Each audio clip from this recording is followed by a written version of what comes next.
ఏదండి main thing rent are percent. Basically rent అంటే rent ఇచ్చే మొగాడు లేడండి ఇవాళ. సినిమాలు ఆడే విధానంలో రెండో వారం కూడా రెంట్ ఇవ్వలేరు, టమ్మని పడిపోతుంది. ఎందుకంటే నంబర్ ఆఫ్ థియేటర్స్లో ఆడుతుంది కాబట్టి. సో రెంట్ ఓన్లీ మొదటి వారానికా, అట్లా వర్కౌట్ కాదు కదా. సో రెంట్ అనే పదమే ఇక పోయింది. ఎందుకు అంటే పర్సంటేజే, that is what we are asking.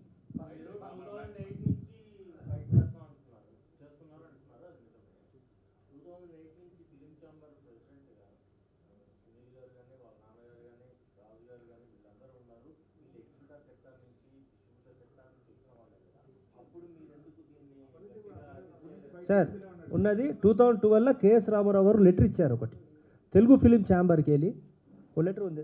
Vijaya Reddy గారు లెటర్ ఉందా కదా, ఎక్కడుంది అది? ఓకే, మీకు కావాలంటే వాట్సాప్ చేస్తాను. అప్పుడు తీరుండే. అప్పుడు ఒక్క సినిమా రిలీజ్ చేస్తే 10 వారాలు, 100 days, సిల్వర్ జూబ్లీ అట్లా ఉండే. ఇప్పుడేముందండి? ఇప్పుడేముంది చెప్పు?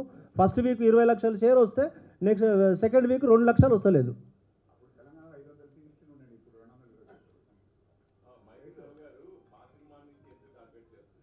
లే అది తప్పండి.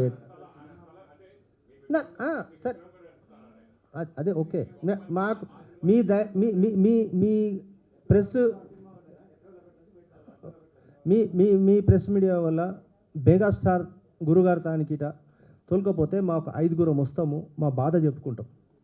ఆయనకు తెలుస్తుంది అట్లేదు, అరే వాట్ ఈస్ గోయింగ్ ఆన్. ఇంత పెద్ద ఇప్పుడు ఇండస్ట్రీలో పెద్ద మనిషి ఎవరు లేరు మెగాస్టార్ గురుగారు తర్వాత. ఆయన ఒక్కడే పెద్ద మనిషి. అలా పెద్ద మనిషి గారు తాను వస్తే ఒక 5గురం వస్తాము, మా బాధ ఏందో చెప్పుకుంటాం. సార్ ఇది సార్ మీరు తప్పు అనుకుంటారు, పెద్ద సినిమా కాదే కాదు. ఇంతకుముందు ఆదిహారారు మీరు అంటే సరే అని దాన్ని ఇడిచేసినాం. ఇప్పుడు కూడా మేము ఎందుకంటే వీళ్ళు కరెక్ట్ క్లారిటీ ఇస్తలేరు. వీళ్ళు ఒకటని అని అంటారు. దాని తర్వాత సరే వద్దురా బాబు, దీని ఒకటి ఇస్తే ప్రెస్ మీట్ ఇడిస్తేనే బెటర్ అని చెప్పి అందరూ కోరితే మేము ఇవాళ పెట్టుకున్నాం.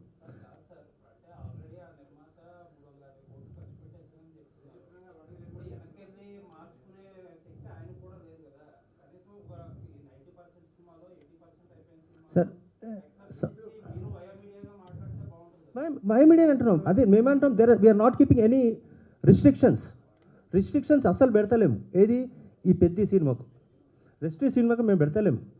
కూర్చుందాం, అది అన్నిటికన్నా తక్కువ ఏముంటుందో పర్సంటేజే. వాట్ ఐమ్ సేయింగ్ ఈజ్ మాకు జబర్దస్త్ చేస్తలేము. ఇప్పుడు వచ్చే సినిమా ఏదైతే ఉంటుందో దాన్ని మాట్లాడతాం. మాకు ఇంతే కావాలి అంటాం. నో వాళ్ళెవరండి మాకు థియేటర్ గ్రేడింగ్ చేయడానికి?